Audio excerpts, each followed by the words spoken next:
Assalamualaikum warahmatullahi wabarakatuh. Alhamdulillahi rabbil alamin. Assalatu wassalamu ala anbiya'i wal mursalin. Asyhadu an la ilaha illallah wahdahu la syarika lah. Wa asyhadu anna Muhammadan abduhu wa rasuluh. Allahumma salli ala Muhammadin wa ala alihi wa ashabihi wa mawalah, amma ba'd.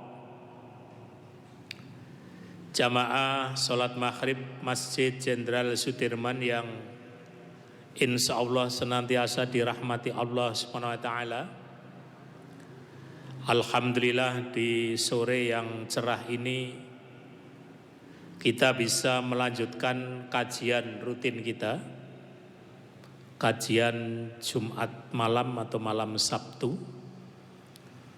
Tema yang saya sampaikan tadi sudah disampaikan, dakwah Rasulullah Muhammad sallallahu alaihi wasallam pada periode Mekah Al-Mukarramah ya. Yang nanti kajiannya yang pertama menyangkut kondisi masyarakat Mekah sebelum Islam datang. Kemudian yang kedua kepribadian Muhammad sallallahu alaihi wasallam. Kemudian inti ajaran Islam periode Makkiyah. Kemudian apa reaksi masyarakat Mekah. Kemudian perubahan masyarakat yang terjadi. Nanti kalau ada waktu meneladani dakwah Rasulullah sallallahu alaihi wasallam. Kita lihat yang pertama kondisi masyarakat Mekah sebelum Islam datang. Itu nanti akan saya kelompokkan di dalam 3 hal. Yang pertama adalah kondisi keagamaan yang ada pada waktu itu. Kemudian kondisi kebudayaan yang negatif. Dan yang ketiga, kondisi kebudayaan yang positif. Nah, kondisi keagamaan pada waktu itu adalah penuh dengan kemusyrikan. Kepercayaan mereka kepada masih mempercayai adanya Tuhan yang Maha Esa, tetapi cara menyembahnya masih dengan menggunakan perantaraan berhala yang dibuat dari batu atau mungkin juga dari kayu. Jadi bapak-bapak, ibu-ibu sekalian, ternyata masyarakat kafir jahiliyah pada waktu itu sebenarnya mereka masih bangga atau membanggakan diri dengan kelanjutan dari kenabian Nabi Ibrahim alaihissalam. Mereka masih merasa sebagai pelanjut dari agamanya Nabi Ibrahim.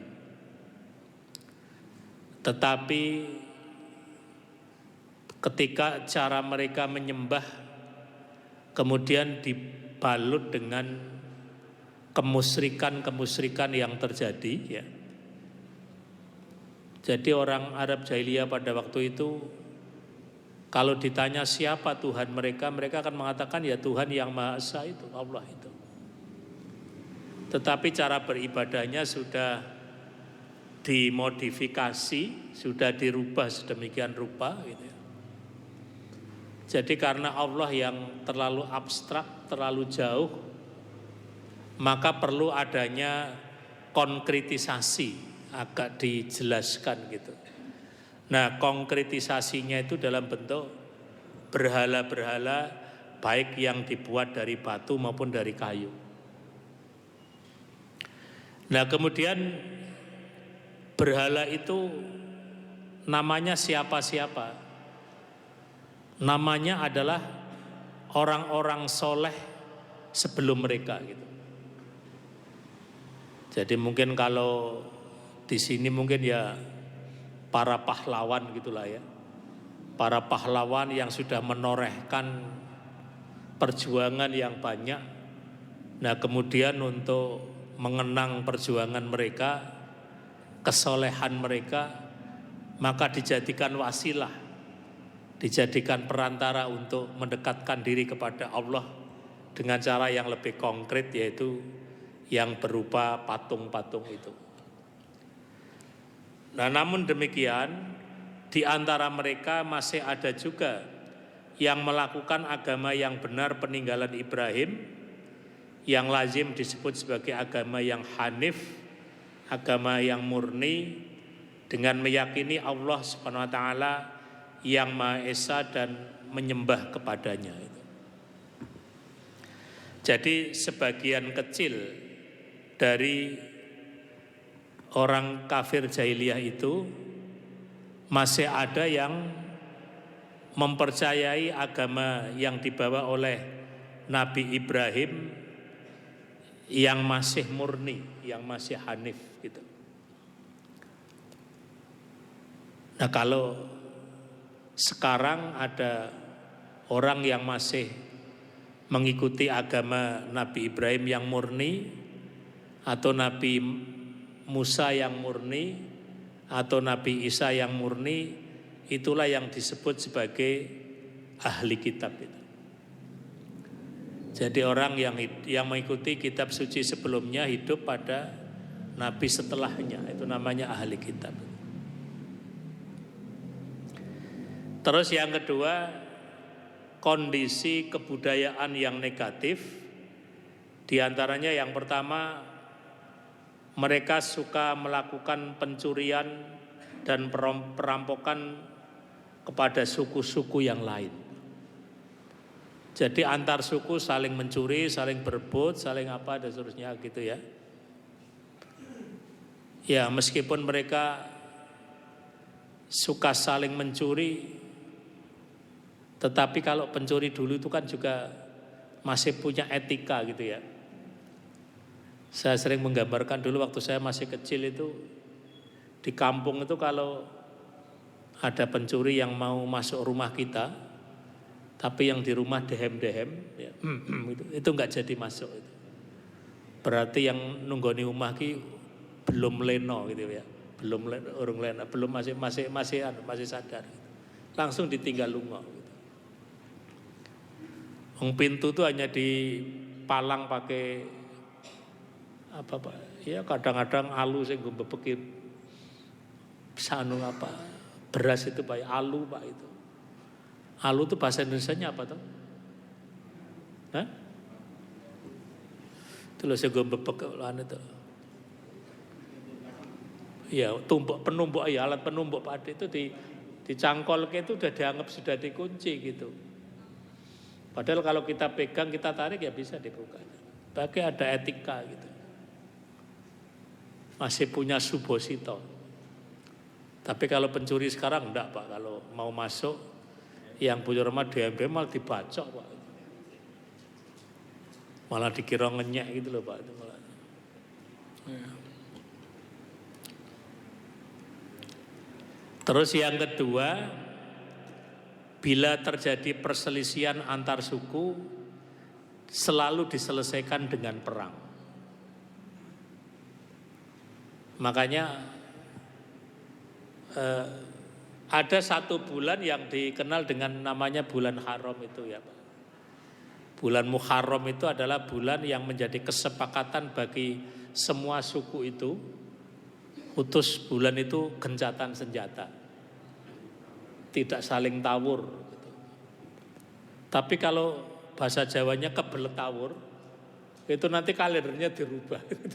Jadi belum sudah dianggap melampau, sudah bulan Safar sehingga boleh perang lagi gitu. Makanya kalendernya itu agak kacau. Makanya nanti kan kalender Hijriah itu baru mulai sejak Khalifah Umar bin Khattab gitu. Jadi Umar itu dapat surat, titi mongsonya hanya tanggal dan bulan. Loh ini tahunnya kapan? Kemarinkah? Kemarinnya lagi kah? Besokkah gitu. Oh kalau gitu ya perlu ada juga tahun juga gitu. Nah kemudian yang berikutnya, yang ketiga, tata krama kurang baik misalnya dalam cara makan dan minum. Karena mereka hampir semuanya hobinya adalah minum minuman keras gitu ya. Ini tidak ada hubungannya dengan yang 5 kilogram diganti tawas loh Pak, itu lain lagi. Jenderal Teddy katanya sitaan malah diganti, dijual Pak. Badine ya rada akeh. Jadi ada antara narkoba dan judi sedang bersaing ya. Kemarin kan catatannya 1 tahun omset yang diputar dari judi online itu 155 triliun. Sambo itu kalau untuk bikin memperbaiki Masjid Sudirman, sak kelurahan dadi masjid kabeh. Itu omset baru yang online, belum yang offline. Yang masang siapa? Yang masang ya orang yang sehari penghasilannya di bawah 50 ribu Pak. Yang penghasilannya 20-30 ribu, itu yang 20 untuk masang. Uang yang seharusnya nggo nukoke beras sing wedok karo anake, nggo pasang nomor Pak. Itulah tragedi yang terjadi di Indonesia. Jadi omsetnya memang 155 triliun, tapi yang masang orang yang penghasilannya di bawah 50 ribu per sehari itu. Nah wong sing ngono kuwi kan kadang-kadang rada ora pato pretung gitu loh, karena yang dia bayangkan ngimpi kok nembus itu loh Pak gitu. Iya, dari 20 ribu dari berapa ratus juta gitu ya Pak ya. Dan selalu saja yang dibayangkan kok nek nembus nggo apa? Nggo rabi meneh gitu Pak gitu. Itu yang dipikir meneh rabi meneh.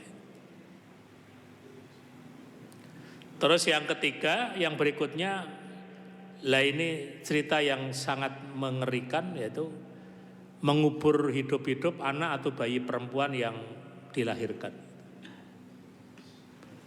Kenapa mereka punya kebiasaan itu? Karena begini Bapak-Bapak Ibu sekalian, suku yang suka berperang itu, kalau nanti yang kalah perang, maka anak perempuan termasuk menjadi ghanimah, termasuk rampasan perang. Sehingga bagi orang tuanya tuh rasa harga dirinya jatuh gitu. Makanya ada kisah yang katanya ketika Umar bin Khattab sholat, salam menghadap ke kanan senyum, salam ke kiri nangis Pak. Ketika ditanya kenapa tadi yang belok menghadap kanan kok kemudian senyum, Umar ku cerita dulu waktu saya masih kafir itu dulu saya bikin patung dari gandum. Saya minta sesuatu nggak jawab juga. Saya mangkel, saya makan. Jadi saya bikin Tuhan, saya makan sendiri. Jadi kalau ingat rada ngono kuwi aku guyu gitu. Tapi ketika belok menghadap kiri nangis, ingat ketika membunuh hidup-hidup anak perempuannya.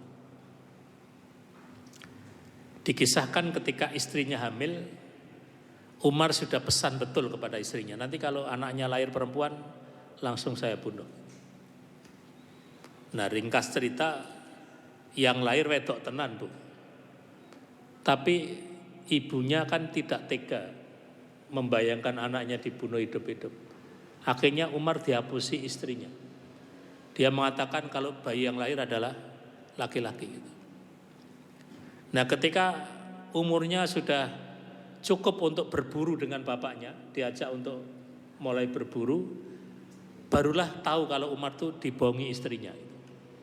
Ternyata anaknya adalah perempuan. Dia tahu ketika pipis itu loh, ternyata wedok. Dia bikin jugangan sendiri, dia kubur sendiri Pak. Bayangkan itu nangis itu ketika masih dalam kondisi kekafiran. Tapi kalau yang seperti itu ketika diceritakan pada orang lain, ya itu hebatnya orang ya seperti itu. Kehebatan mereka dalam hal-hal yang seperti itu. Kemudian yang berikutnya, tatanan masyarakat masih menggunakan adat kebiasaan, tidak mau diatur dengan aturan-aturan agama gitu. Jadi tabiat yang jelek seperti apapun kalau sudah menjadi kebiasaan itu untuk meninggalkan itu sulit gitu. Meskipun itu sesuatu yang salah gitu. Apalagi ditambah dengan mereka bangga dengan kebiasaan yang mereka miliki itu. Makanya nanti suatu kesempatan kan kemudian Rasulullah pernah ditawari untuk win-win solution gitu. Bagaimana supaya, mungkin kalau bahasa sekarang mungkin moderasi beragama gitu Pak ya. Supaya orang Mekah ini tidak saling berantem, gimana kalau agamanya tuh melaksanakan secara giliran. Seminggu saya ikut agamanya Muhammad dan teman-temannya, nanti seminggu berikutnya kamu ikut agama saya gitu. Supaya masyarakat tidak terjadi kegoncangan gitu. Supaya tidak terjadi politik identitas gitu. Nah, sekarang yang ramai kan politik identitas gitu. Banyak meme yang menuliskan apa salahnya dengan politik identitas gitu. Ketika jamaah Masjid Jenderal Sudirman ingin punya presiden yang muslim, apa salahnya kan itu ada pertanyaan gitu.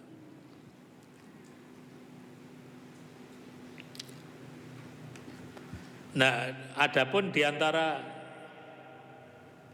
kebiasaan-kebiasaan yang positif, yang pertama adalah mereka sangat menghormati dan memuliakan tamunya. Tamu bagi mereka tidak ubahnya seperti raja yang harus dimuliakan. Makanya kemudian Rasulullah nanti setelah menjadi Rasul itu hadis khusus bicara tentang tamu menamu ini. Mangkana yu'minu billahi wal yaumil akhir fal yukrim dhaifahu. Barang siapa yang beriman kepada Allah dan hari akhir, maka dia akan memuliakan tamunya. Sampai ada pakar historis yang mengatakan Rasulullah atau masyarakat Arab tanpa ada Islam pun menghormati tamu itu sangat begitu besarnya. Makanya kemudian Rasulullah kemudian membatasi tamu itu ya 3 hari gitu. Setelah lebih dari 3 hari ya seperti anggota keluarga biasa gitu. Tidak dilayani lah. Kalau dilayani terus laksana raja sampai setahun kan mumet Pak gitu. Iya. Ya sudah, kalau sudah lebih dari 3 hari yang ngeliwet bareng gitu ya. Tuku sayur ya patungan begitu lah, gimana lah kalau jadi tamu terus ya sing pinuk yang jadi tamu, tuan rumahnya itu yang stres gitu. Nah, dan orang Arab itu kalau sudah punya tamu, meskipun tamunya adalah orang yang salah, tapi kalau dia sudah berani bertanggung jawab, berani menerima, itu bahasa Jawanya ditoipati Pak. Jadi misalnya maaf ada pencuri yang melayu, ndelik minta perlindungan, kalau dia akan melindungi, ditoipati Pak, disembunyikan betul. Begitulah hebatnya dalam masalah tamu menamu itu. Tapi kalau jamaah Masjid Jenderal Sudirman kan sudah mulai cenderung karena sudah metropolis, tamu menamu itu sangat kontrakstual. Tamu baru sampai pintu belum ngomong apa-apa sudah ada keperluan apa Mas gitu. Iya. Akhirnya Bali lah sudah bertamu Pak. Saya tuh kesini nggak punya tujuan apa ya, silaturahim gitu tadi. Nah orang sekarang dianggap aneh gitu loh. Kalau bertamu kayaknya semata-mata hanya ingin datang tuh dianggap aneh gitu. Padahal persaudaraan ya seperti itu ya. Ya jangankan orang lain, kadang-kadang bapak-bapak itu berbuat baik kepada istrinya ternyata juga ada maunya gitu. Makanya ketika Bapak sedang mendengarkan pengajian di Masjid Jenderal Sudirman, terus ada WA dari istrinya dari rumah, "Papi, aku sayang padamu loh papi," gitu loh. Itu mesti jawabannya sudah to the point saja, kamu butuh duit berapa gitu. Jadi wis apal nek ngalem ki mesti ada target-target tertentu yang jadi wis apal gitu loh. Jadi wis butuh duit piro wis ora usah neko-neko gitu. Ya. Kemudian dalam bidang seni, bangsa Arab saat itu sangat terkenal dengan syair-syairnya. Mereka menempatkan para penyair pada kedudukan yang sangat terhormat gitu. Makanya ketika Al-Quran diturunkan di Mekah, bahasanya itu juga seperti bahasa syair. Dan Al-Quran juga pernah menantang kepada orang-orang Arab, coba bikinlah syair satu bait saja atau mungkin satu kalimat saja yang bisa menyamai Al-Quran. Ternyata mereka tidak punya kemampuan.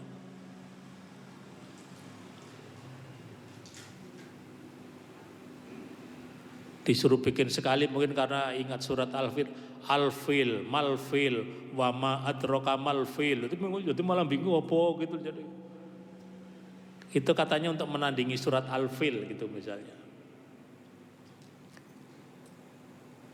Nah, bentuk penghormatan mereka kepada syair itu, setiap tahun diadakan lomba membikin syair. Nanti yang menjadi juara satu, hasilnya nanti dipasang di dinding Ka'bah bersebelahan dengan patung-patung yang disembah itu. Sehingga ketika nanti orang pada berkeliling tawaf itu, mengelilingi Ka'bah 7 kali itu, sambil berdoa kepada berhala dan juga bisa membaca syair-syair yang nomor 1. Makanya nanti kan ini kan sebelum Al-Quran turun. Makanya ketika Al-Quran turun, coba itu yang biasa juara-juara itu bikinlah satu ayat saja syair yang bisa menandingi Al-Quran. Ternyata mereka tidak memiliki kemampuan gitu. Makanya dikatakan Al-Quran adalah salah satu dari mukjizat Nabi yang berlaku sepanjang zaman. Pada waktu itu memang untuk menaklukkan orang Arab yang suka dengan tradisi bikin syair itu. Ketika ditantang tidak ada sedikit pun yang berani itu. Nah kemudian bapak-bapak, ibu-ibu sekalian, kepribadian Muhammad sebelum menjadi nabi ya, ketika masih kecil, kemudian menginjak remaja, sampai kepada dewasanya, Muhammad itu sudah dikenal oleh masyarakat Mekah sebagai orang yang mempunyai kepribadian yang baik. Misalnya sederhana dalam hidup ya, bersahaja, tapi juga berwibawa. Pikirannya cerdas, tajam dan jernih, jujur dalam setiap perkataan ataupun perbuatan, lapang dada, berkemauan baik, menghargai orang lain, bijaksana, murah hati, mudah bergaul, mempunyai tujuan pasti, berkemauan yang kuat, tegas dan tidak pernah ragu-ragu di dalam mencapai tujuannya. Artinya akhlak-akhlak yang utama itu sudah mempribadi pada pribadi Rasul, termasuk ketika belum diangkat menjadi seorang nabi dan rasul. Nah, kenapa kita berbicara tentang periode Makkiyah? Periode Makkiyah, inti ajaran Islam pada periode Makkiyah atau periode Mekah itu setidak-tidaknya pada 4 hal yang menjadi titik tekan itu. Yang pertama adalah konsep tentang tauhid. bagaimana cara mengesahkan Allah Subhanahu wa taala. Jadi saya sering menyampaikan kepada bapak-bapak, ibu-ibu sekalian, kalau kita mau melakukan komparasi agama, kalau kita mau melakukan perbandingan agama, itu salah satu pertanyaannya adalah apa konsep Tuhan dari agama itu? Siapa Tuhan itu? Tapi biasanya kemudian berikutnya, apa kata agama itu tentang dunia? Dan khususnya kalau kita bicara tentang tauhid, selalu digandengkan dengan konsep tentang salvation. What's the meaning of salvation? Salvation itu keselamatan. Apa konsep keselamatan menurut agama itu? Jadi setelah kita mati itu nanti kemana? Itu kan semua akan memberikan jawaban yang bermacam-macam. Ada agama yang mengatakan setelah mati nanti akan reinkarnasi sesuai dengan tabiat ketika masih hidup itu. Nanti kita hidup lagi, ada yang jadi munyo, ada yang macam-macam gitu. Nanti kalau itu sudah ditebus maka akan masuk nirwana gitu ya. Nir itu kan kehampaan, sudah nggak ada apa-apa, itu namanya nirwana. Makanya kita tidak usah ikut-ikutan lah kalau kita nanti mati masuk nirwana gimana gitu. Nirwana itu sesuatu kehampaan, tidak ada apa-apa gitu. Nir. Bagaimana konsep tauhid yang benar dan semua agama langit itu berbicara tentang tauhid itu. Kemudian yang kedua adalah konsep tentang akhlak al-karimah. Bagaimana perilaku yang terbaik, ya, perilaku yang terpuji itu selalu karena apa? Tadi misalnya kayak membunuh anak perempuan adalah perilaku yang tidak terpuji. Suka minum khamr itu tidak terpuji. Jadi nanti waktu awal-awal Islam itu ada memang adzan sambil minum khamr gitu ya Pak, ya ada gitu. Suaranya jadi agak bagus gitu kan. Kan katanya ada juga tuh seniman tuh katanya kalau nggak minum tuh nggak bisa, nggak punya inspirasi gitu. Ini namanya seniman rodo gimana gitu. Ada tuh Pak. Saudara ora tidak untuk inspirasi, tidak untuk ilham gitu ya. Dulu kan yang namanya seniman itu kelambine kudu sing jelembrek gitu ya, sing 3 minggu ra dicuci barang, itulah seniman yang sesungguhnya gitu. Iya.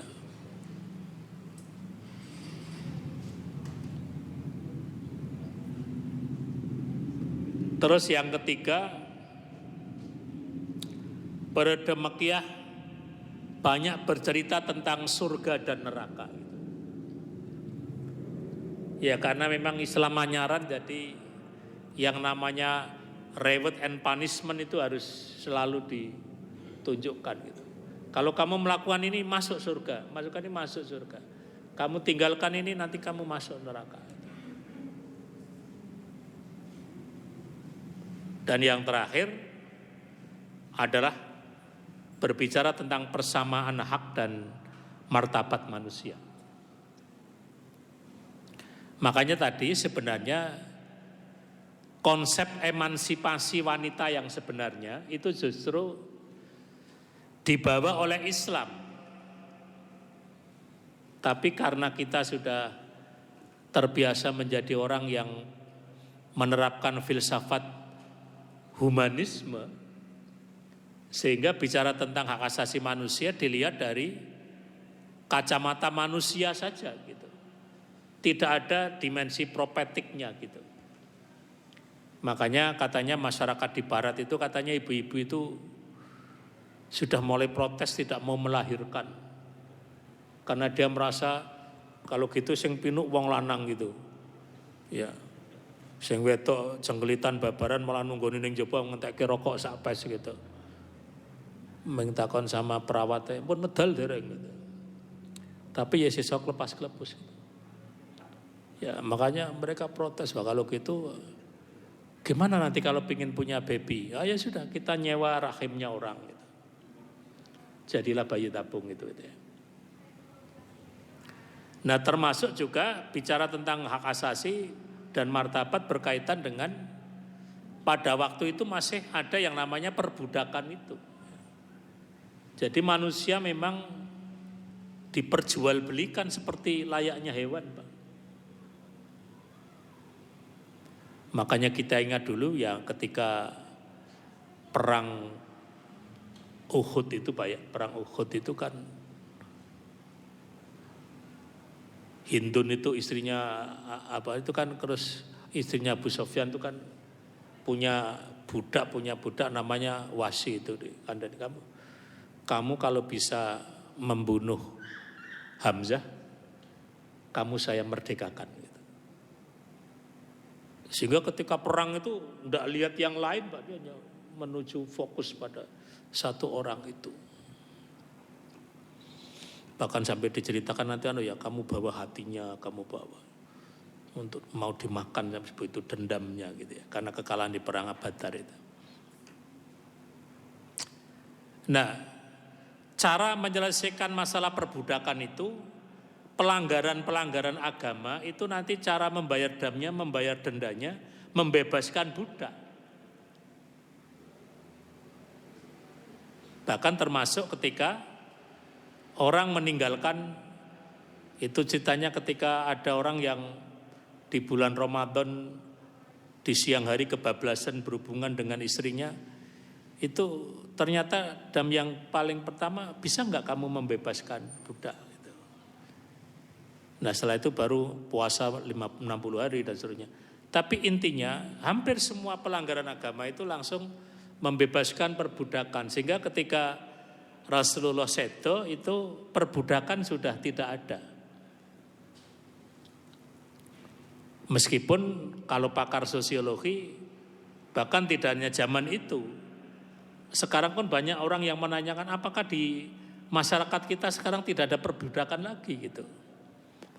Mungkin ya perbudakan dalam pengertian yang berbeda lah gitu ya.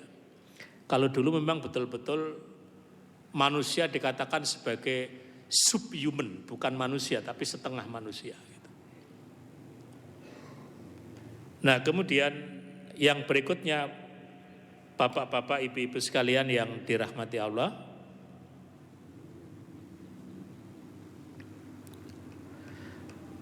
jadi apa misi kerasulan Muhammad? Itu ada 3. Yang pertama adalah untuk menanamkan ajaran tauhid, yang kedua untuk menyempurnakan akhlak, dan yang ketiga sebagai rahmat bagi alam semesta. Jadi misi untuk menanamkan ajaran tauhid, ajaran utama dan pertama dalam Islam adalah meyakinkan bahwa tidak ada zat yang layak dan wajib disembah, wajib dipatuhi dan wajib ditaati kecuali Allah. Kemudian yang kedua berkaitan dengan akhlak, Rasulullah menegaskan dengan pasti, innama bu'itsu liutammima makarimal akhlak. Sesungguhnya aku diutus untuk menyempurnakan akhlak manusia. Sedangkan Islam sebagai rahmatan lil alamin, wa ma arsalnaka illa rahmatan lil alamin. Dan tiadalah kami mengutus kamu Muhammad melainkan untuk menjadi rahmat bagi alam semesta.